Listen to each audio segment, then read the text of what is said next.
35 years, it is likely that Pamela Hayden has been beamed into your living room as a key player in the biggest American TV series ever. But if the name doesn't ring a bell, perhaps you know her better as Janie, or Rod, or Jimbo, or perhaps Milhouse. I love it. Pamela Hayden joins us live from California this morning. Hi, Pamela. Hey. Hi there, Larry, Kylie. What's up? You have been doing that for 35 years, since episode number 1. Yes. It's a wonder you've got any vocal cords left. Right. I take a lot of vitamins. What were your expectations when you first started out? Did you think you would be sitting here 35 years later? Oh my gosh, no. When you go up for a series, you just hope it gets picked up. And the fact that it's gone on this long is just amazing. I think it's a lot of, because the writing's so smart and topical. Yeah. You've spent so much of your life with these characters. I agree. Like, a lot of people bitch about The Simpsons of how, their stories are, lame now. And this isn't just me being like the big Simpsons fan I am, but I'm just going to say, like, I think they still do great. I'm still always interested in all their stories. Yeah. What are you going to feel when you hear someone else's voice on them? I don't know. It'll be weird, I'm sure, but I'm passing the torch. I think somebody else will hopefully bring their own creativity and their own footprint on the character. Yeah, do you think it will be?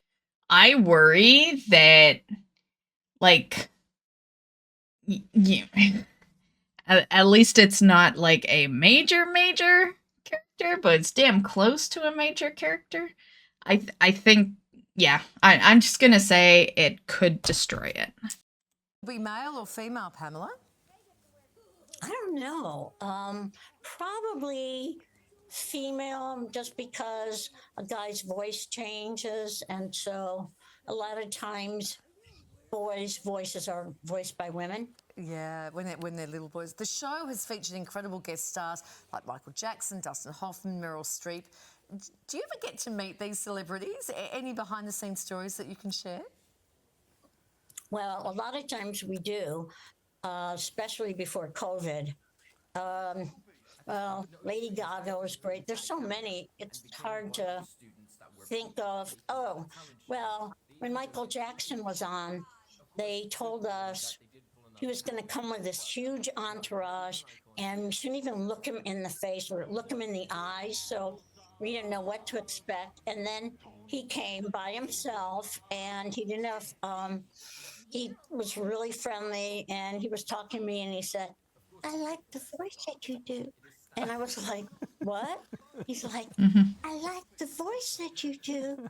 So he was fun. It should be no surprise that you can do a fantastic Michael Jackson impersonation. Right. You've played so many characters, none as beloved as Milhouse, of course. He's been in almost 700 episodes. Wow. Do you love him? See, Milhouse is the only reason I kind of worry a bit, because, like, Milhouse is Bart's best friend, right? So, yeah, we're gonna notice the voice change, but I don't know. It's like, I think back to my Kingdom Hearts when Sora's voice was very, very premature and then, grew up. But, that's a video game. Yeah, that's not a show that runs every week for 35. Yeah. Love him? What do you love about him? Oh, I love the blue-haired guy.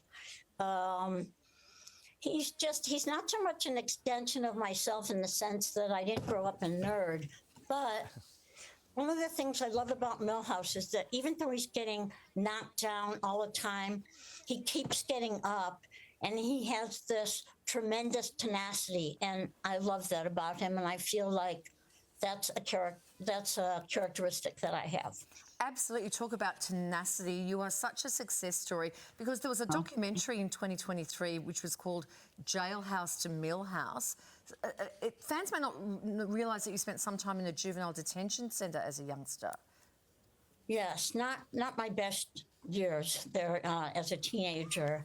I started out in an abusive boarding school, and then they sent me to juvenile jail, and I was shooting pool for money, but there's always someone better than you. And I wound up on food stamps. And the film that I'm very proud of, Jailhouse to Milhouse, is about the journey that I took. And in the film, I talk to at-risk girls about overcoming adversity and finding success in their life.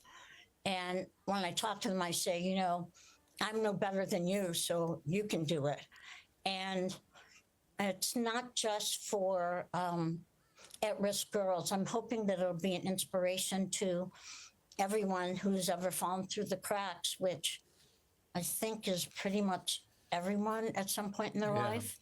Yeah. Wow, what a powerful project for you. All right, now we want to finish on a really nice note, and before we let you go, we've got to see some of your skills in action. So we're going to bring up some characters that you've played, and if you can describe them in a sentence or two using their voice. This will be fun, all right? Here comes Lisa's friend, Janie. JD is, Lisa's my really good friend, but I have to tell you something. I have a crush on this boy, James. It's a secret, so don't tell anyone. What about Rod Flanders? Oh, Rod. He's pretty much all about religion. And he would be like, one time he was jumping on the trampoline and he was like, I'm going higher and higher and higher. I'm accepting to Jesus. What about school bully Jimbo Jones? Oh, Jimbo, I'm really tough. I could tell you some stuff. That's a voice I'd that have to kill you both. that's a voice that the next voice is gonna have to do a really good job on. Finally, your main guy. Because that's kind of Milhouse. iconic right there. And of course Milhouse. Milhouse is the perennial trod upon guy that keeps getting up and feeling like tomorrow's going to be better, even though it isn't. Everything's coming up, Milhouse. Well, sometimes. Well, a little bit of the time. Well, this is what it feels like when doves cry. Oh, Pamela, that's so good. Do you ever use your voices? Do you ever use these voices as weapons? So if you're on a call to a phone centre and you're getting frustrated and you're not getting the answer you want, do you sort of pop into one of these voices? No, I haven't, but thanks for that suggestion, Larry. I'll try it. Man, if I was doing like Simpson voices, I would always be like I guess we don't have, well, I have voicemail on my phone, but I would totally throw it all in, like, I'd be fucking with people all the time. Yeah. Or alternatively, what about McDonald's drive-through? Well, I'll take a Big Mackerel, Rod. So fun. Pamela, lovely to talk to you this morning. Thanks for joining us. You're so talented. Thanks. I have to give a shout out to one of your countrymen, a guy named Michael Cahan, who has a podcast named Funny and Failure. He interviewed me on his podcast for the film, so I wanted to say hi to him. And thank you all so much. It was really fun. Yeah, fantastic. You're fantastic. We've You've had enjoyed such your a work for great so long. career. Yeah. Thanks, Thank Pamela. you. See you Thank later. you.